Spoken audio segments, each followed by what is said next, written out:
Force 12 PA1, la chaîne préférée de tous mes copains. Bienvenue sur la chaîne Force 12 PA1, je suis Sid et aujourd'hui on va faire une petite série de vidéos qu'on va appeler The Road to Grand Clash.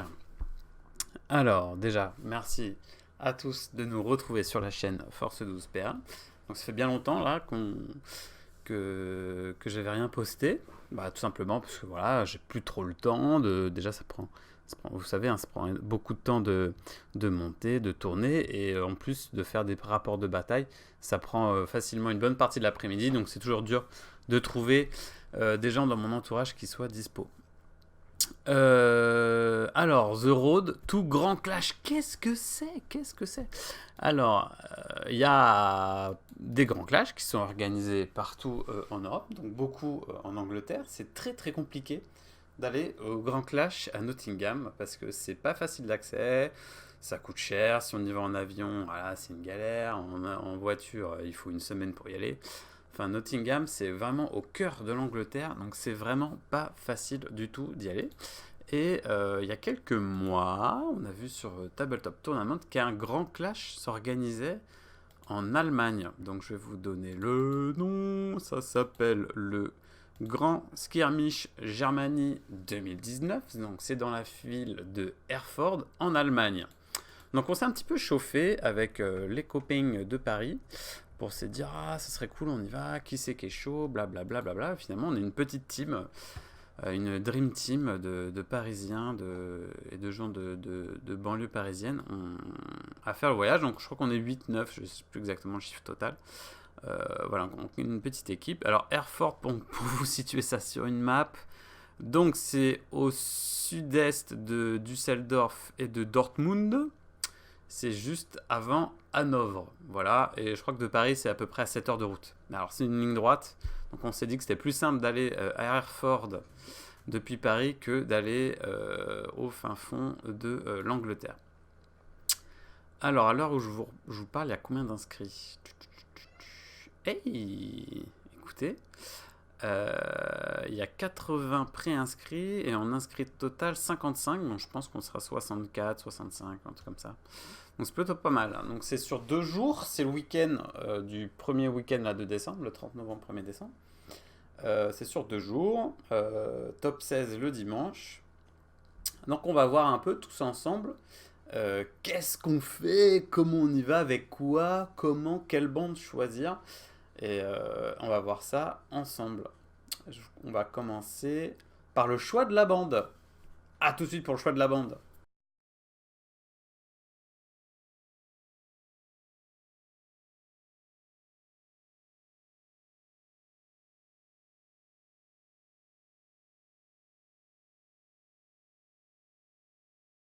Voilà, donc on se retrouve devant une bonne partie là. Il y a toutes mes figurines peintes en fait. Toutes mes figurines peintes de Warhammer Underworld. Alors, là on voit pas très très bien à l'écran. Mais tout au fond, j'ai mis les bandes de la saison 1. Et on va de plus en plus proche vers la bande de la saison 3. Alors, donc là, on reconnaît, il y a Magor, les Steel Earth et ma bande de Garek. Donc, on a déjà vu plusieurs fois sur la chaîne. Honnêtement, je me vois pas trop jouer Magor. J'ai jamais trop aimé cette bande.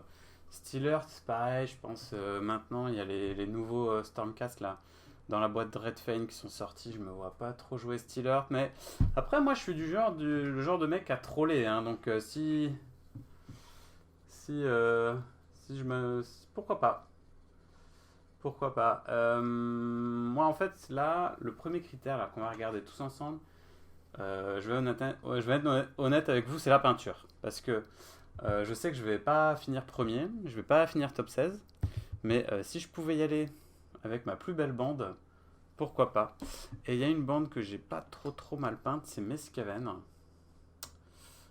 Mescaven.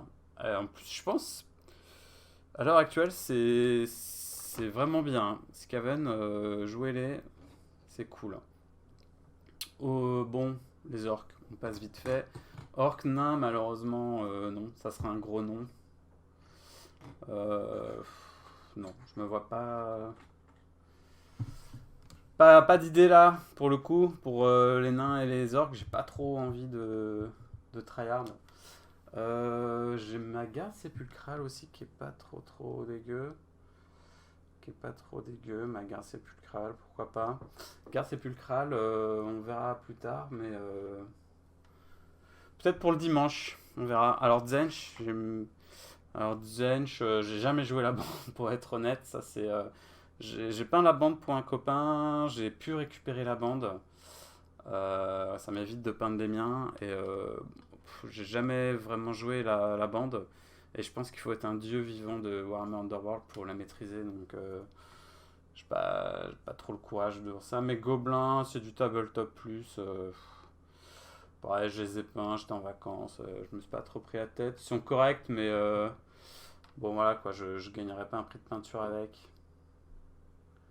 Gobelin aussi, ça reste bien, hein. Là, j'ai mes Stormcast. Enfin, les Cursebreaker, bon, ils sont cool, mais non, j'ai pas trop coup de cœur là. Alors, les fantômes. Fantômes, je pense, c'est God tier là, en ce moment. Après, je peux faire le choix de. Je joue une bande forte qui est pas très bien peinte. Je sais pas trop. Ah, là, j'ai les. Pareil, les Tundrix, très balèzes, mais j'aime pas trop. Ah, puis là, on se rapproche vers les trucs un peu récents aussi. Ah, là, j'ai ma bande. Une bande dont je suis assez fier. Je vais vous la montrer. C'est ma meute. Je suis assez fier de ce que j'ai fait sur ma meute. La meute, écoutez, je suis assez fier de ma meute. Je pense que je vais jouer ça pour le dimanche. En mode fun, je casse tout, je joue que des cartes débiles qui cassent tout. Enfin, des cartes de dégâts, quoi. Qu'est-ce que vous en pensez, les loulous? Avec Conan le barbare.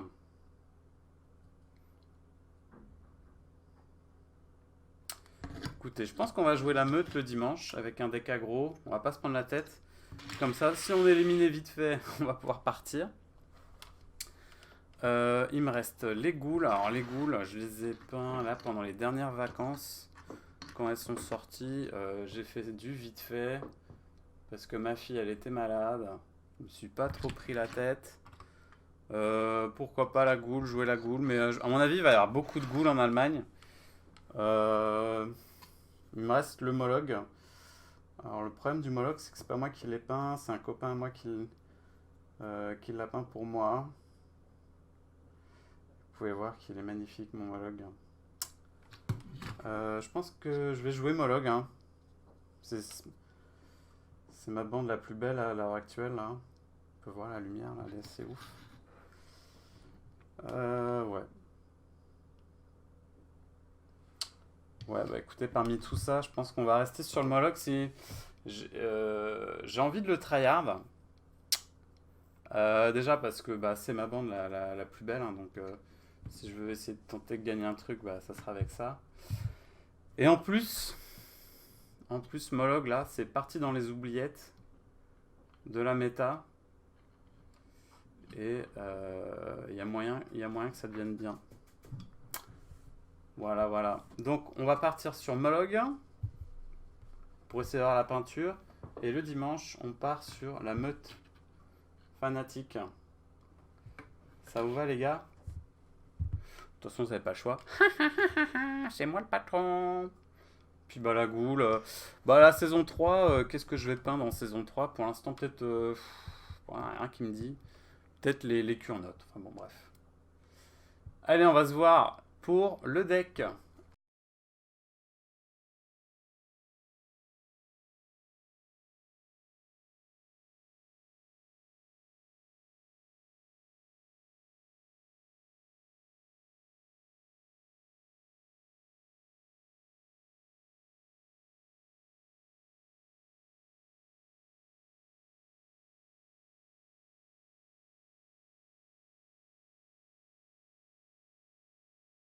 Ouais, on se retrouve pour le deck building de ce deck Mollog. Alors donc, j'ai décidé très tôt de jouer Mollog, comme vous avez pu le voir, à cause de la peinture. Donc on va parler que Mollog pour la partie meute. À vrai dire, je sais pas encore si je vais jouer meute, ça sera peut-être un deck squelette. On verra ça un peu plus tard dans la partie de la vidéo. Donc début de saison 3, on avait un pool de cartes très restreint.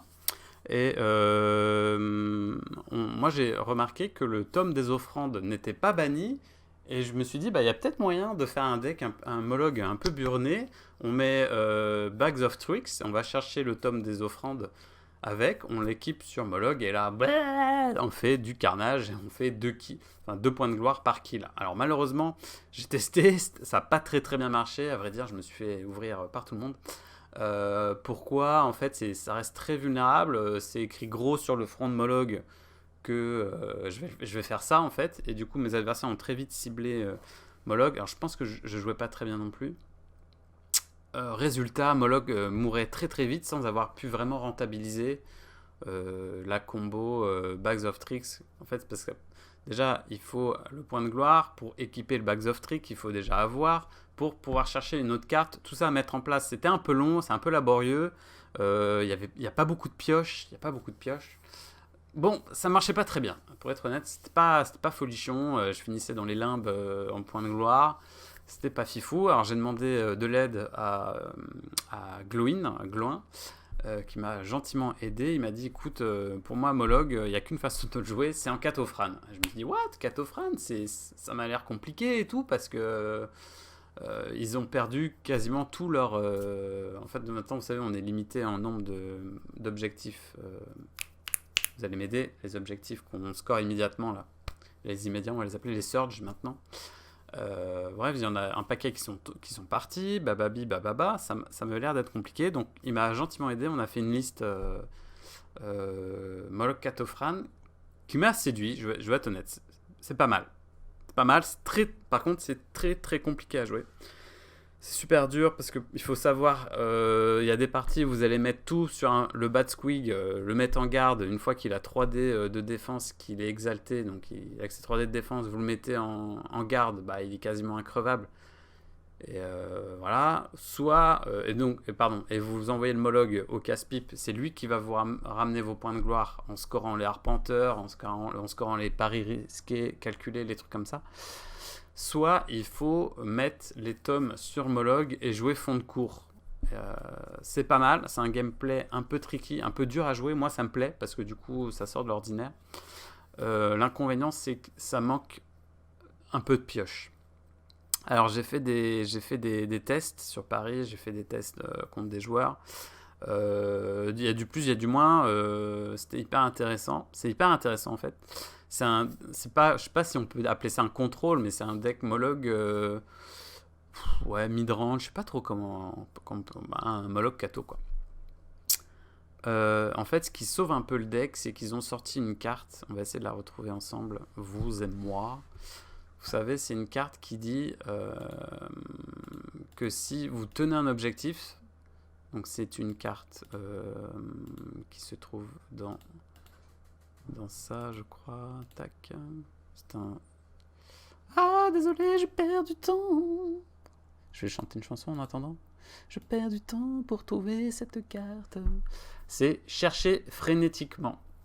Donc, c'est un subterfuge. Vous jouez uniquement si votre bande tient un objectif. Vous défaussez une carte pouvoir et vous piochez jusqu'à 3 cartes pouvoir. Donc ça, c'est pas mal. En fait, c'est même ouf en fait. Quelle que soit votre bande, jouez cette carte, c'est très bien. Le gros défaut dans Mollog, c'est que vous avez qu'une figurine sur les 4 qui tient les objets. Il n'y a que Mollog qui peut tenir un objet. Donc ça implique que Mollog doit jouer autour des objets. Je dois pas me le faire shipper. Je dois rester sur l'objet. Donc ça nous amène quoi? Ça nous amène à dire que Mollog doit rester sur un objet. Autant jouer le tome glorieux, le grimoire de gloire, je sais pas comment il s'appelle. Tac, amélioration. Tac, ça s'appelle... Bah alors, je trouve plus. Le tome glorieux, je crois qu'il s'appelle, le grimoire glorieux. Voilà, grimoire glorieux. Donc, pour une action, si ce combattant tient un objectif, gagnez un point de gloire.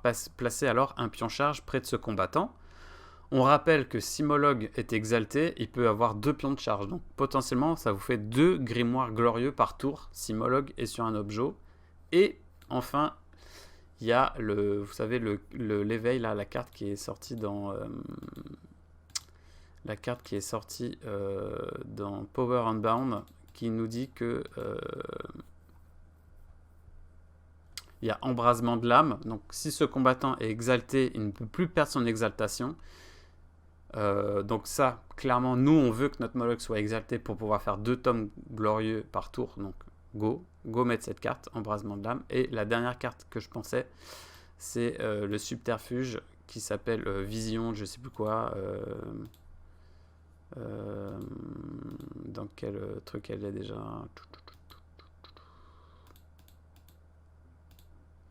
Je crois que c'est Vision Fabuleuse. Voilà, c'est Vision Fabuleuse. C'est un subterfuge. Choisissez un combattant ennemi qui tient un objet, il devient exalté. Donc déjà tout de suite, on a un peu une idée de deck. On va s'orienter vers un deck avec des objets immédiats qui vont nous rapporter très peu ces points de gloire. On va blinder de tomes Katofran. Et à la fin, on prie que tout soit tienne pour scorer notre acolyte des Katofran.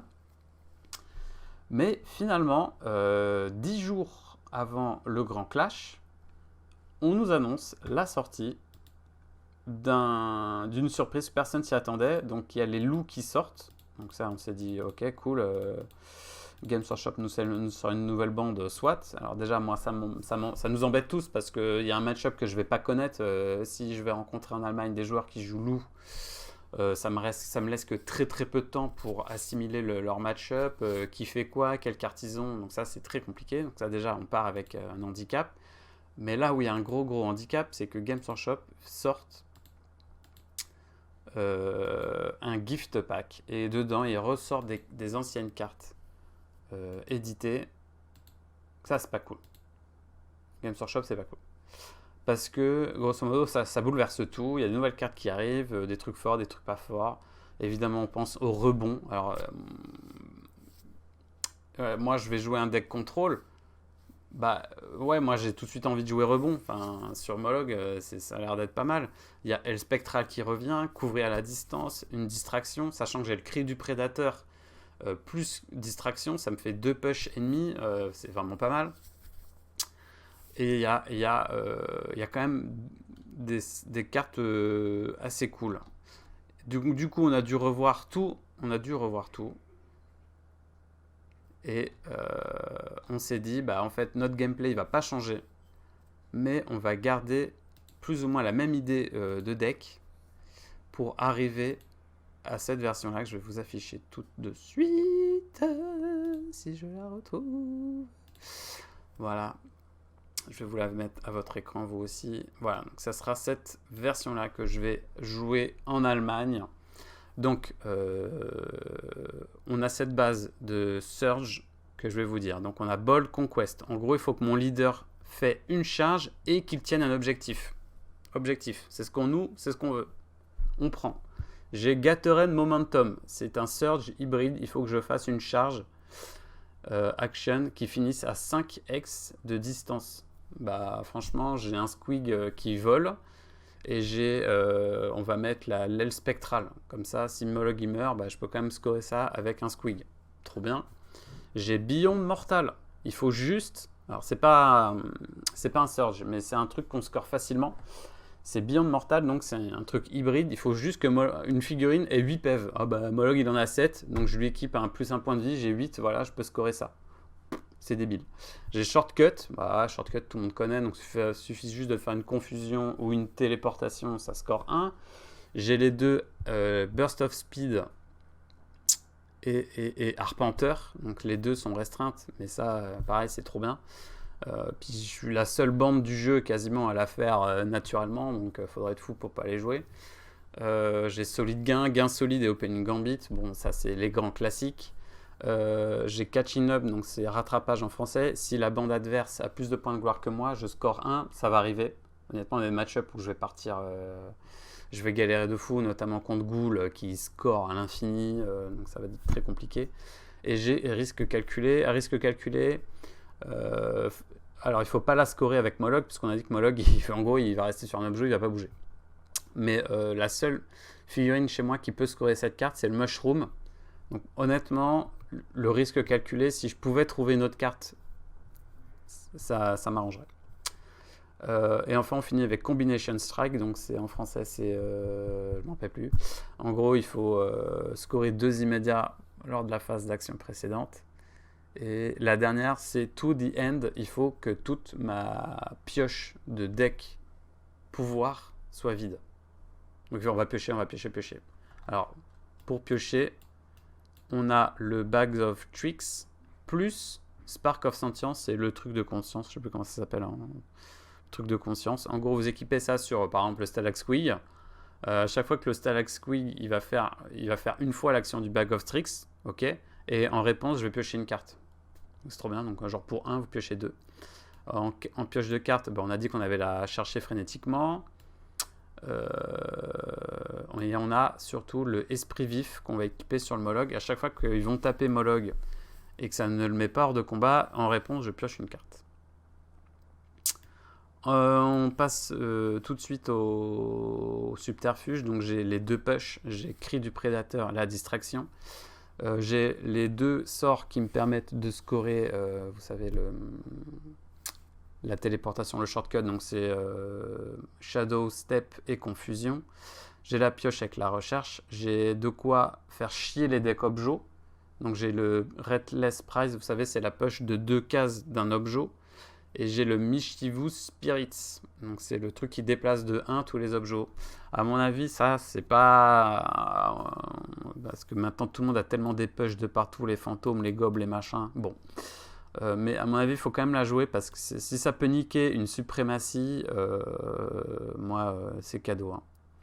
Et enfin, donc j'ai le Spectral Wings qui me permettrait de scorer on a dit vous savez, comment il s'appelle déjà, Gather Egg Momentum. Ok, la dernière carte, c'est le vol en plein jour, simplement parce que cette carte, si ça passe, ça fait un différentiel de 1, et c'est fou, même de 2, puisque lui perd -1 et vous avez +1.